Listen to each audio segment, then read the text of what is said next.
Podcastidae, la familia de podcast de ciencia, medio ambiente y naturaleza, te ofrece este programa.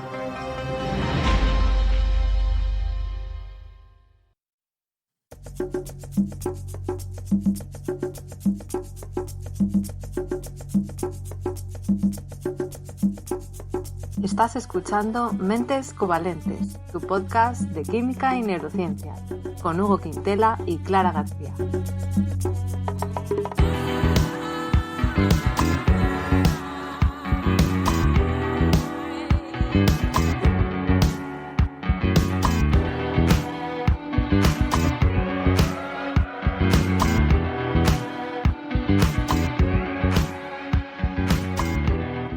Bienvenidos al episodio 12, en el que vamos a hablar de la cúrcuma. Esperamos que hayáis tenido un buen verano y que no nos hayáis echado mucho de menos, o sí, pero ya estamos de vuelta. Hola Hugo, ¿qué tal? Hola Clara, yo sí que eché mucho de menos a nuestros oyentes. Estoy impaciente por sentir cómo nos oyen. Sentir el cariño de los oyentes. Sí. El episodio de hoy está patrocinado por Nabla Differential Wear, tu tienda de ropa friki en la que podéis encontrar, de todo, camisetas, bolsas y hasta delantales con diseños de ciencia muy variados, ¿verdad, Hugo?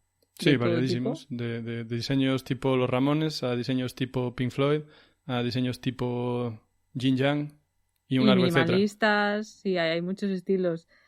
Y como hemos dicho, hoy vamos a hablar de la cúrcuma, que es una especia con un color amarillo anaranjado, bastante bonito, por cierto, que se ha usado tradicionalmente en la India y el sudeste asiático. Me imagino que os sonará, pero he visto que recibe diferentes nombres en diferentes países y en Latinoamérica a veces es conocida como palillo, azafrán de raíz o azafrán del pobre, para que sepamos de lo que estamos hablando. En España normalmente lo llamamos cúrcuma, yo creo, ¿no? Sí, pero el precio del azafrán es verdad que va muy caro, así que tiene todo el sentido, ¿eh? Sí, ¿verdad? Pues la cúrcuma se ha usado, nos lo va a contar Hugo más detalle, pero así por encima se ha usado para preservar la comida, pero también como colorante textil y en la medicina tradicional en la India y el sudeste asiático. Y es lo que se le echa al curry, básicamente, pues es lo que le da ese color amarillento. ¿Y de dónde la sacamos? Pues es una especia que se saca de los rizomas de la planta Curcuma longa. Y un rizoma pues es una especie de tallo subterráneo que tiene varias yemas de la que salen pues como varias raíces y se parece al jengibre, es de la misma familia. Así que con esta introducción así general de la cúrcuma, cuéntanos Hugo, me imagino que nos hablarás de la historia y de la química, ¿no? Como es habitual. Pues sí, un poquito como de costumbre por no cambiar las cosas buenas. Solo decir que la cúrcuma longa es también un baile brasileño. Miradlo en internet. No, es broma. Bien, pues sí, como dices, es una especia y la verdad es que se usa desde hace muchísimo tiempo. Los primeros usos eran como tinte para la ropa y se estima que hace 20.000 años ya que se usaba para esto. Pero claro, como tinte en realidad no cundía mucho porque al sol se descoloría bastante rápido. Así que no me queda muy claro si les merecía la pena utilizarla. Y luego ya, pues hace 4.000 años se utilizaba ya, pues como dijiste, con fines medicinales y también pues ya como especia, porque sabe rica. Y estos usos medicinales pues tenían, por ejemplo, se usaban de antiinflamatorios, se ponían sobre las heridas y también para enfermedades estomacales, incluyendo lombrices en el estómago. Y también lo utilizó la civilización del Valle del Indo, que es una de las civilizaciones más antiguas de toda la humanidad. Y ya se utilizaba de aquella pues como bien de comercio. Entonces de la India pues llegó a China en el 700 a.C. y también a África y después los griegos y los romanos también la conocían y la comerciaban pues con estas civilizaciones asiáticas.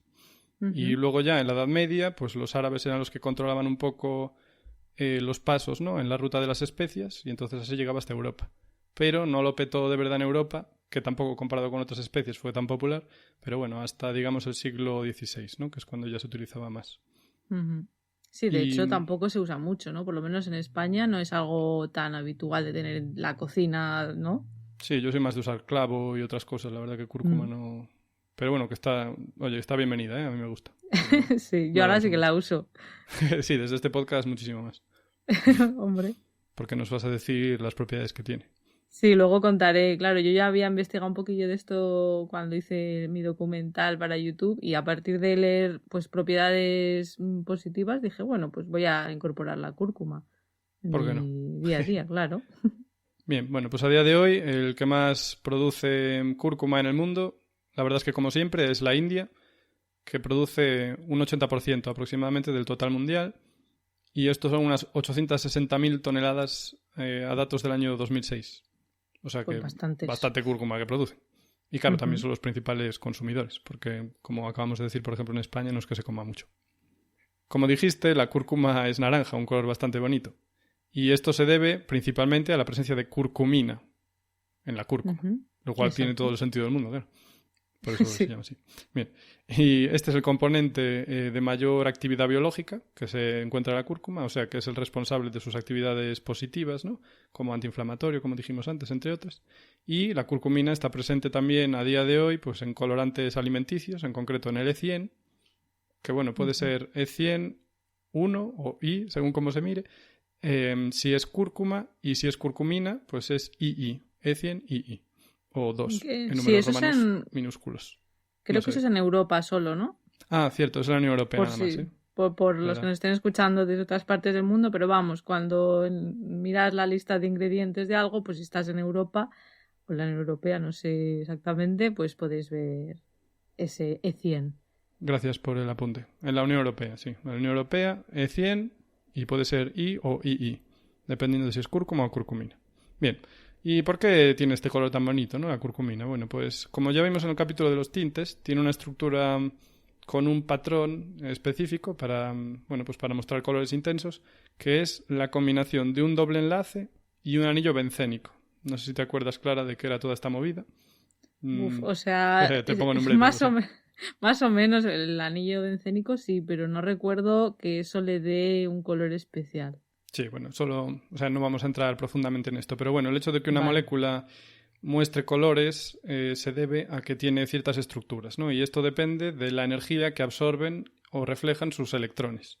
Entonces, cuando tenemos un anillo bencénico, que era un anillo de 6, en el que hay 3 dobles enlaces, y al lado un doble enlace, pues muchas veces estas estructuras presentan colores intensos, ¿vale? Y esto es porque la luz visible, la luz que podemos ver, la absorben casi toda, pero no toda. Entonces la que no absorben la reflejan y por eso vemos ese color. Bueno, así a grosso modo. Y además también hablamos en el capítulo del café de los polifenoles. Y resulta que la curcumina es un polifenol. En concreto tiene 2 fenoles. O sea que tiene un anillo bencénico unido a un grupo OH, alcohol, en un lado, y al otro lado, pues otro. El anillo bencénico entonces es un tipo de fenol. No, el fenol es un anillo bencénico que a mayores tiene un OH, un alcohol. Ah, claro, es verdad. Unido directamente. Entonces se convierte de grupo fenil, se convierte en grupo fenol. Es que es complicado esto, yo lo sé. Si tuviera un lápiz y un papel, pero al ser un podcast esto, lo iremos pensando eso igual otro día. Bueno, están en la descripción las moléculas, como siempre. Bien. Bueno, entonces estos 2 anillos fenólicos están unidos por una cadena de 7 carbonos. 7. Vale. Ni uno más ni uno menos. Y tienen insaturaciones esta cadena. Esta cadena tiene 2 insaturaciones. Y ya empezamos con cosas nuevas. Pero en realidad no es nada nuevo, porque una insaturación en una cadena carbonada no es más que un doble enlace. Así que cuando digáis grasas saturadas o grasas insaturadas, si oís insaturadas es que tienen dobles enlaces. Lo cual tampoco os aporta una información muy importante, pero bueno, lo sabéis, lo podéis decir a vuestros amigos. Exacto. Aunque no vais a quedar particularmente bien. Ya hablaremos un día de esto, porque también es muy interesante todo esto. Sí, cierto. Y además de tener estas insaturaciones o dobles enlaces, también tienen 2 grupos cetona, de los que también hablamos anteriormente. Y un grupo cetona no es más que un carbono unido por un doble enlace a un oxígeno. Recordemos que los carbonos se unen a 4 cosas. Y un doble enlace cuenta como 2. Así que tenemos que estos carbonos en esta cadena se unen por un doble enlace a un oxígeno y luego por cada uno de los enlaces restantes a otro carbono. Bueno, a un carbono. Bien. Bueno, está bien también porque a la gente le sonará mucho esto de cetona, grupos cetónicos, ceto... Sí, a quien vaya a dar algo de química, pues... Bueno, lo dije en mentes covalentes. ¿Cómo me gusta también, ese programa?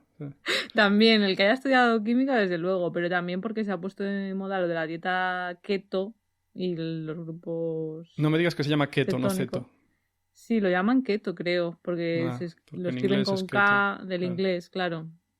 Pero bueno, no nos vamos a meter ahí, pero por si acaso a la gente le suena, pues eso, que sepa que un grupo ceto, ¿no? Es eso. Además, las cetonas tienen una particularidad, y es que se nos va a complicar la cosa un poco. Pero es que pueden existir en 2 formas. su forma final. Bueno, quiero decir, hay la forma cetona y la forma enol. Y esto es un poco complicado, pero lo voy a intentar. Recordemos, cetona, carbono unido por doble enlace a un oxígeno y luego a cada lado un carbono. Vale, pues esto es equivalente a si tú tienes el carbono unido por un enlace simple al oxígeno y por un enlace doble al carbono de al lado. Qué movida, ¿eh? Vale, pues estas dos formas se intercambian. O sea que la molécula en realidad pasa cierta parte de su tiempo como una cetona y otra parte de su tiempo como una forma enol, como un grupo enol. Pero en realidad la forma enólica normalmente tiene muy poca importancia. O sea que muy poco tiempo esta forma está presente. O sea que si pudieras hacerle fotografías a la molécula verías casi siempre, o sea, millones de veces más a menudo verías la cetona que la forma enol. Pero en algunas moléculas esto no es así, por cosas que ahora se nos complican un poco. Pero en el caso de la curcumina, pues pasa bastante a menudo que está en la forma enol también, dependiendo del disolvente y del pH. Me estoy acordando que siempre dices, ¿no? Con lo que acaba en ol es porque lleva alcohol, Ajá. ¿no? Que alcohol es OH. Entonces me imagino que es que al pasar el doble enlace del carbono que estaba antes con el oxígeno, pasa al otro carbono, ese oxígeno se une a un hidrógeno y forma un OH, ¿es así? Efectivamente, pues que muy bien, Clara. Joder, ahí diste en el pillándolas clavo. al vuelo. Y además, si sigues con esa lógica, también tenemos enol, y los en son dobles enlaces, porque ahora tenemos un doble enlace carbono-carbono. Así que todo tiene sentido en realidad. O dentro de lo que cabe. Bien. Bueno, pues ¿por dónde iba? Vale, pues dependiendo del pH en el que se encuentre la molécula de curcumina, pues va a estar más favorecida una forma o la otra. Lo que pasa es que la curcumina tiene un problema. Bueno, tiene muchos problemas, pero un problema que tiene es que no es muy soluble. Entonces, porque claro, recordemos, el fenol no es particularmente soluble. Luego tenemos una cadena carbonada con dobles enlaces, que es básicamente un trozo de grasa, como quien dice, y eso tampoco se disuelve muy bien en agua, ¿vale? Entonces, de eso quizá hablemos después, ¿vale? Ahora te voy a dar el paso a ti, porque luego voy a seguir con las desventajas de la curcumina. No quiero ahora, ¿sabes?, ser un cenizo. Fastidiar. No quiero ser un aguafiesta. Así que dinos las cosas buenas y yo diré luego por qué no es todo tan bueno como parece. Vale, muy bien, Hugo. Pues yo voy a hablar un poco de los beneficios que tiene para la salud la cúrcuma y la curcumina, que como has contado tú ya, pues ha formado parte de la medicina tradicional en la India y en el sudeste asiático debido a sus propiedades antiinflamatorias y de curación de heridas principalmente. Yo me voy a centrar sobre todo en la curcumina, que es lo que sobre todo confiere estas propiedades positivas mayoritariamente, las que se le atribuyen. Entonces, bueno, hablaré de eso sobre todo, y estas propiedades han sido confirmadas por los científicos y se han descrito los mecanismos, por ejemplo, por los cuales se cree que la curcumina podría acelerar la curación de heridas, entre otras cosas. Se han visto múltiples propiedades, no solamente la de curación de heridas, antiinflamatorias, que tú lo has mencionado antes, antioxidantes, antivirales, antibacterianas, antifúngicas, anticáncer incluso, aunque con cuidado porque tampoco es que sea el milagro contra el cáncer, por supuesto que no, pero se ha visto, bueno, efecto positivo. Jolín, suena a maravilla, ¿eh? Ya, parece claro, dicho así, todo. Parece que es el milagro, pero bueno, por supuesto que no, pero bueno, se han visto estas propiedades y se cree que podría ser beneficiosa pues para muchas enfermedades o problemas de salud, pues como la diabetes, las alergias, las artritis, todo lo que tenga un componente de inflamación, pues podría venir bien. Y claro, eso era todo como eso, lo que tú dices, ¿no? De una maravilla. Sí, ¿Cómo puede ser? En el cáliz de Cristo parece que estaba, ¿sabes? En la peli de Indiana Jones. Suena todo un poco, bueno, exagerado quizás, y por supuesto siempre hay que ir con cuidado de no creer en superalimentos, pero también me gustaría explicar cómo puede ser que una sola molécula pues tenga todos estos efectos tan variados, ¿no? Bueno, pues se ha visto que la curcumina puede unirse a muchas proteínas, también se puede unir al ADN y al ARN, puede regular factores de transcripción, que son moléculas, pues eso, que deciden si un gen se va a expresar o no, factores de crecimiento, a citoquinas, está implicado en muchísimas cosas. Entonces, por eso se ven esta variedad de efectos. Pero una preguntilla, perdón. Si se puede unir al ADN, ¿eso no lo convierte en peligrosa? Porque puede desestabilizarlo y dar origen a movidas chungas. Hasta donde yo sé, no he visto que pueda tener ningún efecto mutagénico. O sea, se puede unir al ADN, pero... Dale una caricia nada más. pero ayudar como a que se transcriba o no un gen, pero no meterse dentro y introducir mutaciones. Vale. Por lo que he leído, vamos, todos los efectos que he leído son beneficiosos. No se ha visto nada, ningún efecto secundario, nada negativo. Entonces... Es que claro, a mí que no tenga ningún efecto negativo, o sea, ya estoy diciendo mucho, obviamente, que sea mutagénico, sería un efecto muy bestia, ¿no? Pero claro, que una molécula bioactiva que haga tantas cosas y que no tenga ningún efecto negativo, a mí me parece un poco sospechoso. Sospechoso, a ti te huele raro todo Sí, a ver, esto. yo soy muy escéptico, perdón.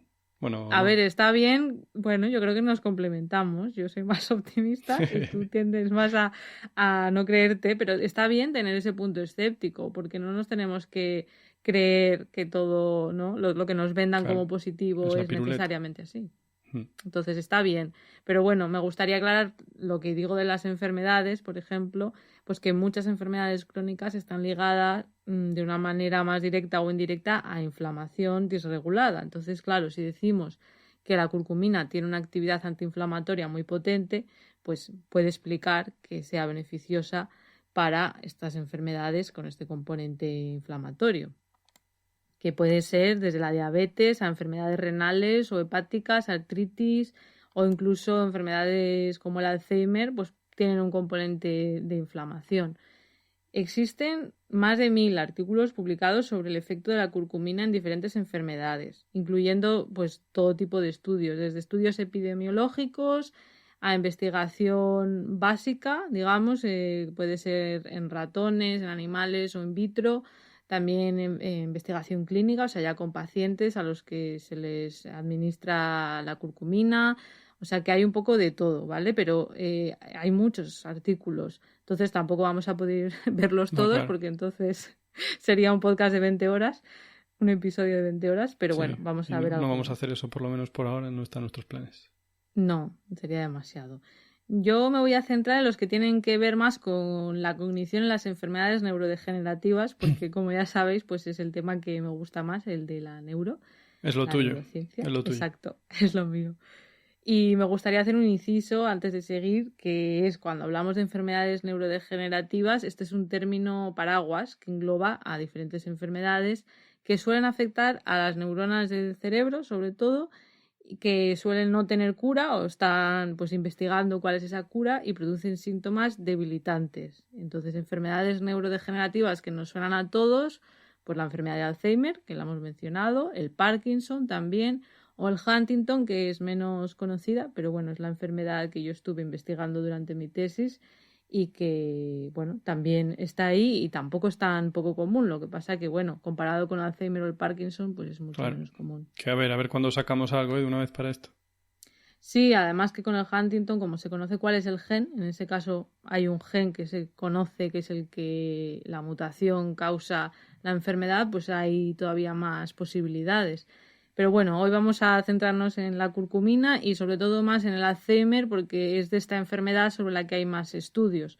Pero bueno, como digo, también se ha investigado el efecto de la curcumina en otras enfermedades neurodegenerativas y en otros trastornos y enfermedades de todo tipo. Entonces, por un lado tenemos los datos epidemiológicos.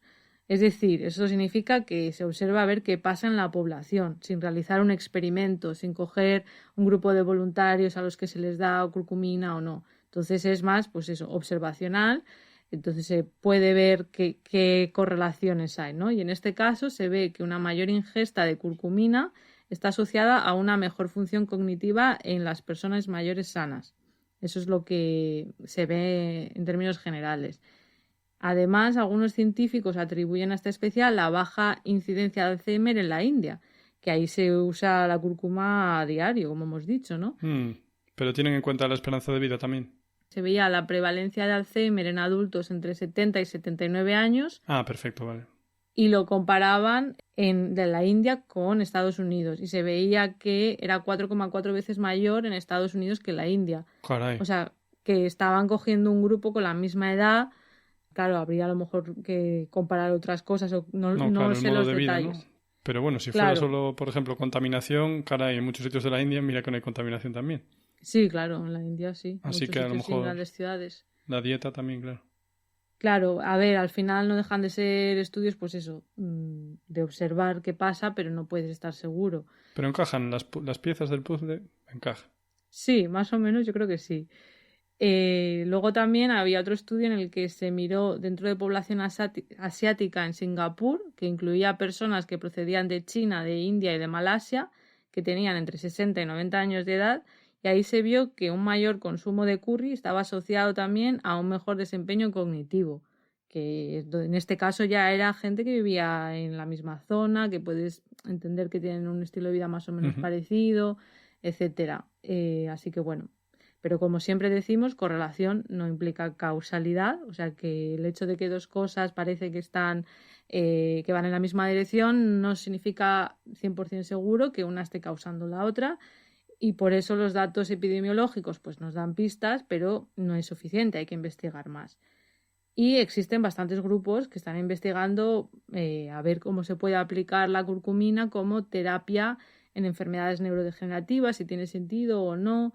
Y bueno, hay muchos estudios en animales, sobre todo. Por ejemplo, en un estudio en el que se utilizaron ratas sanas, pero que ya estaban viejecitas, por así decir, que sería más o menos 15 meses.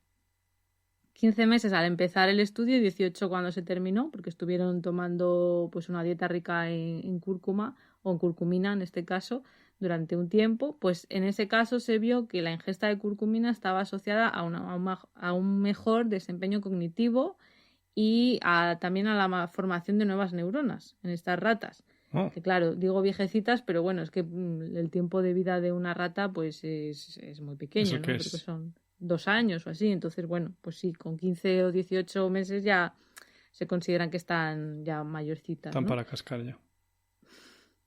Y por otro lado, en modelos de ratones ya con enfermedad de Alzheimer, también se ha visto que administrar la curcumina atenuaba los déficits cognitivos y también las placas típicas que se depositan en el cerebro. Así que, bueno, esto parece indicar, ¿no?, que podría ser ¿En humanos? positivo. ¿Esto en humanos acabas de decir? No, perdón, esto en ratones, ¿eh? En Igual ratones. entendí yo mal, que estaba... Igual escuché lo que quería Estabas escuchar. a por uvas. No, Bueno, pero es bastante fuerte. Vamos a ver, que hasta haga disminuir las placas, ¿no? De sí. Alzheimer.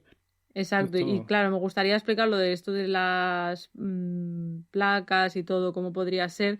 Es que se ha visto que tiene propiedades antiamiloide, la curcumina. Entonces, lo de amiloide a lo mejor os suena, lo voy a explicar muy brevemente, así de manera pues superficial. Los amiloides son agregados de proteínas que pues se caracterizan porque tienen una forma fibrilar, como de fibrillas, y están relacionados con varias enfermedades, también enfermedades neurodegenerativas, y se forman a partir de proteínas que originalmente pues estarían sanas, pero pierden su estructura normal y también sus funciones.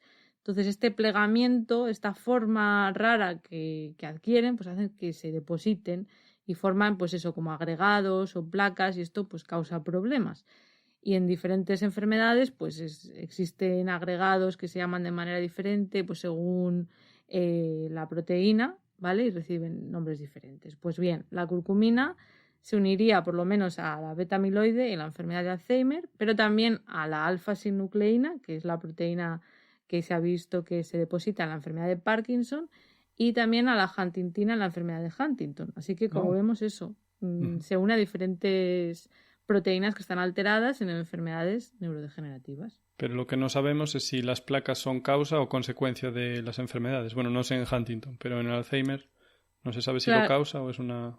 Es complicado porque, claro, de hecho hay como, bueno, diferentes estudios, yo creo que indican diferentes posibilidades, pero tampoco me quiero meter en detalle porque no conozco toda la literatura. Que además el pero Alzheimer es un follón, no se sabe aún, no se sabe, o sea, se sabe muchas cosas, pero no se sabe aún nada, como quien dice, un follón.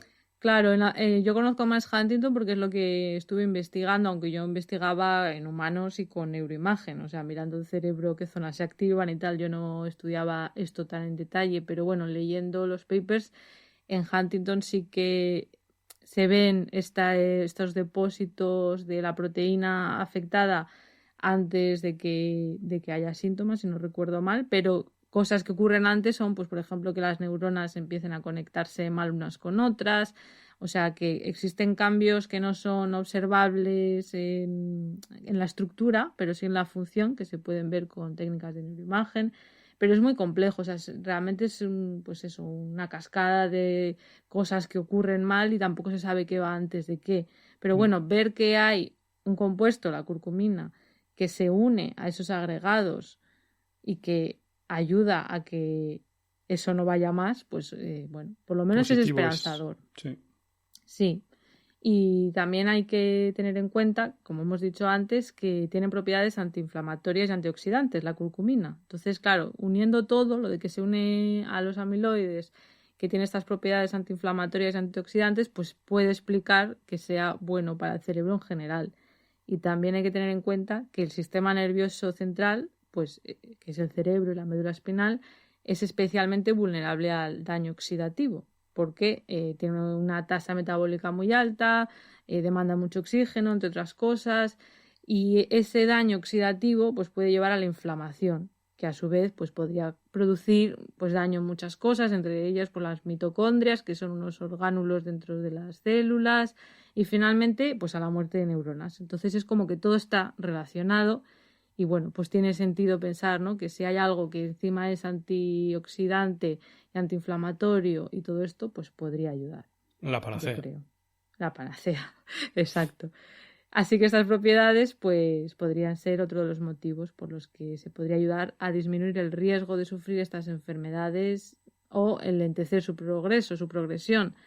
Pero bueno, esto es en ratas y en ratones, que es lo que tú me decías, y en humanos, ¿no? ¿Esto que se ha visto algo? ¿Qué de lo mío? Exacto. Que esto es lo más complicado, porque hay veces que se ven cosas que, bueno, hay cosas que no se pueden estudiar tan directamente en humanos, ¿no? Porque no se pueden hacer los mismos experimentos.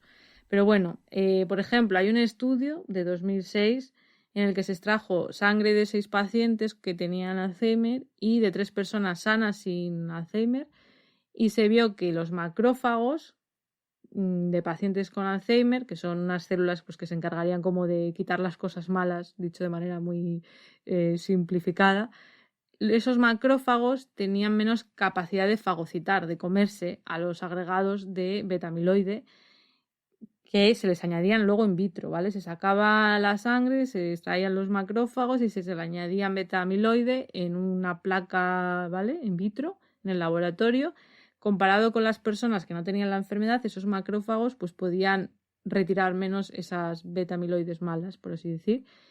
Pero después de tratar a esos macrófagos in vitro, repito, con curcumina, estos aumentaban su capacidad de fagocitarla y de degradarla en los pacientes. Así que, bueno, esto es como otra prueba más de que puede ser que sí, que en humanos también pueda ayudar, pero claro, también hay que tener en cuenta que es un estudio pues con 6 pacientes y que se encontró esto en la mitad de los pacientes solo, pero bueno. Pero los sí macrófagos son como los escarabajos peloteros del sistema inmune. Podría ser, sí, claro, cogen, ¿no?, la caca y se la llevan. La basura.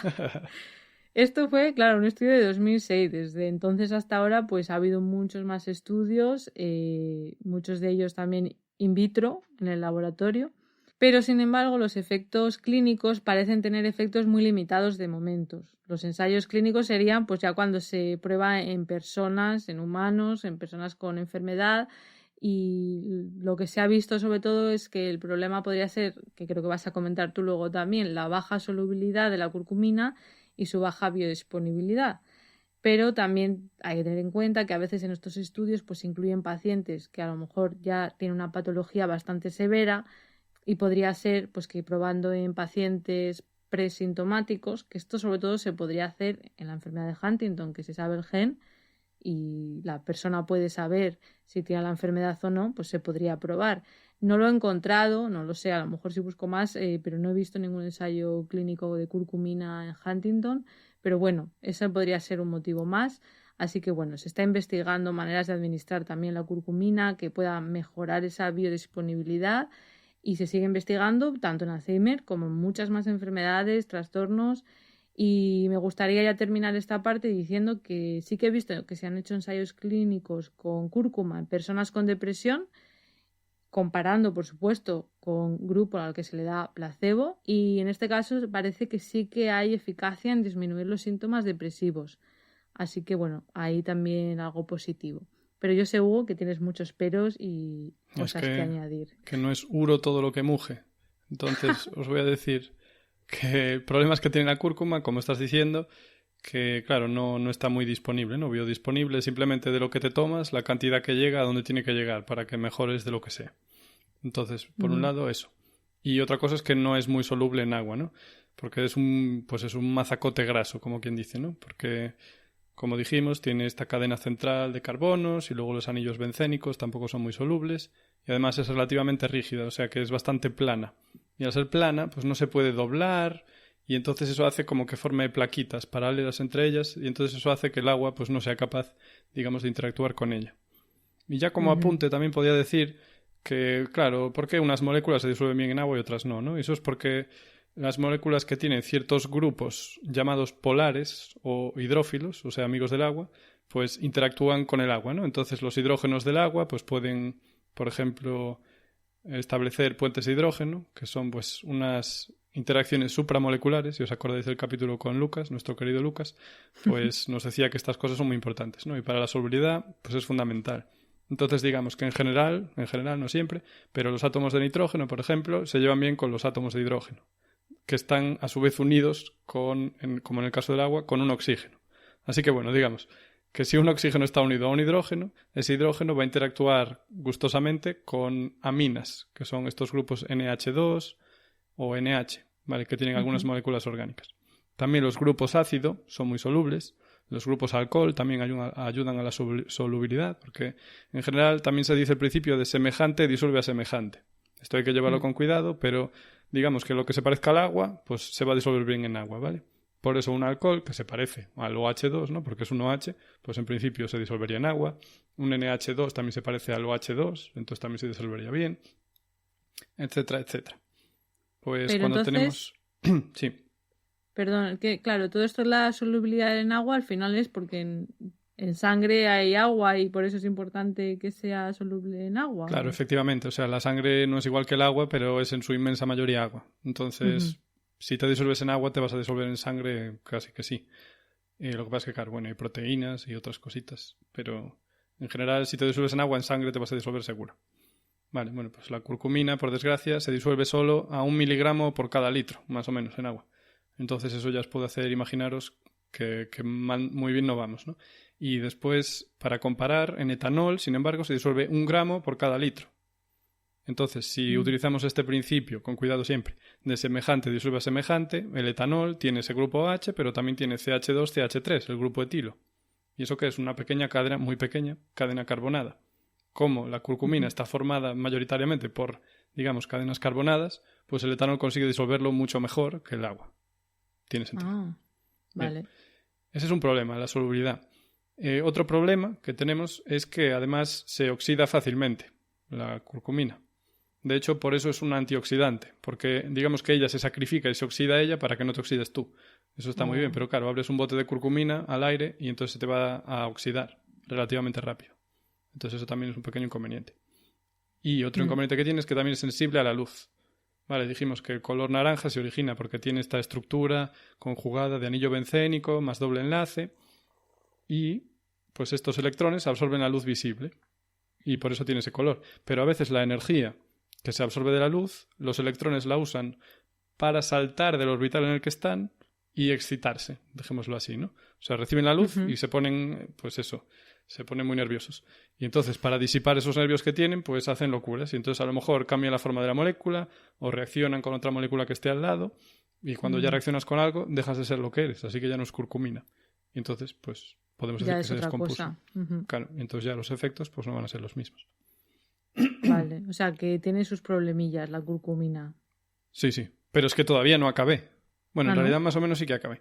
Pero el problema, claro, lo de la biodisponibilidad no es solo que sea poco soluble, sino que también, pues, el cuerpo también metaboliza la curcumina, también a una velocidad relativamente rápida. Entonces lo que pasa es que tú te tomas curcumina, pero tu cuerpo pues la coge y dice, pues te voy a oxidar o te voy a reducir. Por ejemplo, una cosa que hace es que los dobles enlaces de la curcumina los elimina, digamos que los convierte en enlaces simples, le inserta ahí 2 hidrógenos y entonces ya pues deja de ser curcumina. Y también lo que hace a veces es que la une a azúcares. Entonces crea un enlace y entonces pues ya de nuevo dejas de ser curcumina y esto favorece, eso sería bueno en teoría, su solubilidad, porque los azúcares sí que son solubles. Entonces si le pones un trocito de azúcar pues se disuelve mejor. Pero como ya no es curcumina pues pierde la actividad, si no totalmente, al menos parcialmente.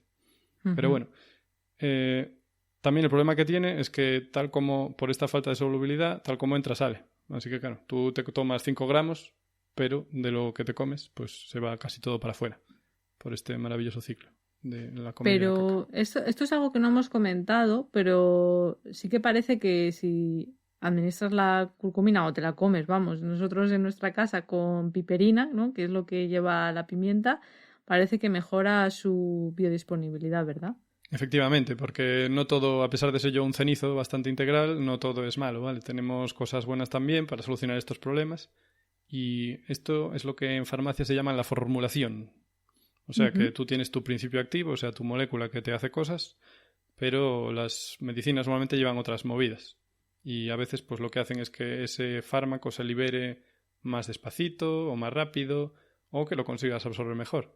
Entonces, como dice Clara, si lo combinas con piperina, pues consigue que en el intestino delgado pues se absorba mejor la curcumina, bastante mejor. O sea, a veces 20 veces más de lo que se absorbería en ausencia de la piperina. Y también hay otros truquis que son ya más de farmacia clásica, como por ejemplo la formación de micelas. Supongo que te suena el término micela. Sí, son como, no sé, como burbujitas. Efectivamente, cuando haces un aliño de ensalada, pues, sabes, tienes ahí el vinagre y el aceite y ves esas burbujitas de aceite, pues eso es como una micela gigante. Es como una esfera de aceite que está pues ahí moviéndose en el agua. Entonces las micelas son eso, pero muy, muy, muy pequeñito. Y digamos que son como bolas macizas de aceite, porque dentro lo que hay es aceite. Y claro, como la cúrcuma se disuelve bien en el aceite, podrías encapsularla ahí, y bueno, de hecho se hace, y así mejoras la absorción. Esa es una opción. Luego hay otra que son los liposomas, que lo llevan muchas cremas hidratantes y antiarrugas y cosas de estas. Y también, esta vez no es una bola maciza de grasa, sino que dentro tiene agua. O sea que es como una bomba de jabón, pero dentro de ti, y bueno, no tiene por qué estar dentro de ti, pero bueno, y es muy pequeñita, claro. Entonces dentro puedes tener una disolución distinta de lo que es el medio sanguíneo en la que se pueda solubilizar mejor la molécula. Y también hay otra opción que serían, por ejemplo, las emulsiones. Que, por ejemplo, la espuma de una cerveza pues es una emulsión, ¿no?, de la cerveza en sí y del aire. Entonces también puedes hacer emulsiones de agua y proteínas o emulsiones de agua y aceites, ¿no?, como es la mayonesa. Y bien, entonces con esto consigues, digamos, dispersar las moléculas de curcumina y así hacerlas más solubles, ¿no? Tendrías como una especie de suspensión en la que ahí sí que la curcumina pues no estaría disuelta, pero no se pegaría a las paredes de un vaso, vamos, estaría pues íntegramente en el líquido y así también la podrías absorber mejor. Así que hay esperanza también en el pesimismo que me caracteriza. Hombre, si se estará investigando todo esto, también he visto que hay artículos que están probando con nanopartículas, o sea que bueno, no sé, el tiempo dirá a ver si se puede por lo menos pues formular un medicamento que haga que llegue mejor, que sea biodisponible, e iremos viendo. Al final yo me quedaría con, no sé, cuál sería el mensaje. Yo diría pues que no es todo, ¿no?, lo que tú has dicho, oro todo lo que reluce, pero que puede ser positivo y desde luego introducirlo en nuestra dieta no nos cuesta nada y puede ser que a largo plazo pues nos dé algún tipo de beneficio, ¿no? No sé si querías meter alguna cosa más negativa o positiva. Negativa, siendo yo, ¿no? Bueno, a ver, eso, simplemente que hay que ser escépticos, pero siempre hay que tener esperanza. Creo que es una buena combinación, ¿sabes? No te creas todo lo que te dicen, pero tampoco digas, vamos a morir todos y no hay nada que hacer. Bueno, claro. En realidad, para lo primero, bueno, es igual. Sí, pues hasta aquí me alegato a favor o en contra de la curcumina, según cómo se ve. A ver, yo creo que tú eres cauto, ¿no? Y bueno, pues está bien tener en cuenta pues las limitaciones que tenemos de momento. De hecho, por lo que he visto, no he encontrado ningún ensayo clínico que haya dicho ya tenemos la cura contra el Alzheimer. Pero bueno, se está probando eso ojalá. también. Ojalá. Bueno, es que si pasara eso, pero qué maravilla, sería un logro tremendísimo, como los Claro. antibióticos casi. Seguramente no será la curcumina. Si alguna vez se encuentra la cura contra el Alzheimer, yo me imagino que será otra cosa. Pero bueno, si tomarla en nuestra alimentación a lo largo de años puede disminuir un poco nuestro riesgo de padecer diferentes enfermedades, pues yo creo que bienvenida sea, ¿no? Hombre, Yo sí, al y final, con lo bueno pues, que está el curry. claro, en el curry o también te lo puedes... Hay gente que se lo echa en, por ejemplo, tipo infusión o en la En la ensalada. leche. En la leche también te lo puedes echar. Y de hecho yo lo he probado antes. ¿En y digo, serio? "Sí, va a quedar Lo decía de rico". broma. Sí, sí, y queda rico. Me he probado Oh. curcumina con un poco de pimienta, siempre hay que echar pimienta, y jengibre para darle un sabor así más rico. Jolín, Y vaya estaba cacao. muy bueno. Pero Yo recomiendo aquí, ya que estamos, el clavo en la Macedonia de frutas, que da un toque buenísimo. ya que estamos ahí, pues la cúrcuma también le pega a la ensalada o a los purés de verduras, se le puede echar y le da un saborcito, bueno, un poquito, es un poco picante, ¿eh? Pero vamos, tampoco nada exagerado. A mí no me gusta el picante y la cúrcuma la tolero bastante bien. Así que bueno, podéis experimentar con recetas varias que mal no va a hacer. Parece ser que por lo menos no tiene efectos negativos. No os traigáis todo el bote de cúrcuma, eso tampoco, pero bueno, dosis moderadas. Y yo creo que hasta aquí el programa de hoy. Os recordamos que las notas del programa las podéis encontrar como siempre en nuestra web, en podcastidae.com/mentescovalentes.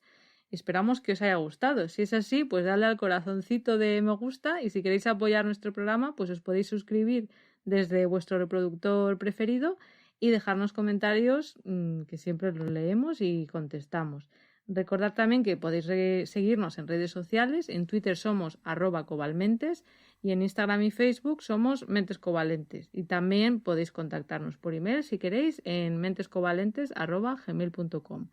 Y si os apetece ir a la última moda con diseños de ciencia frikis muy chulos, pues ya sabéis, pasaros por la web de nablashop.com.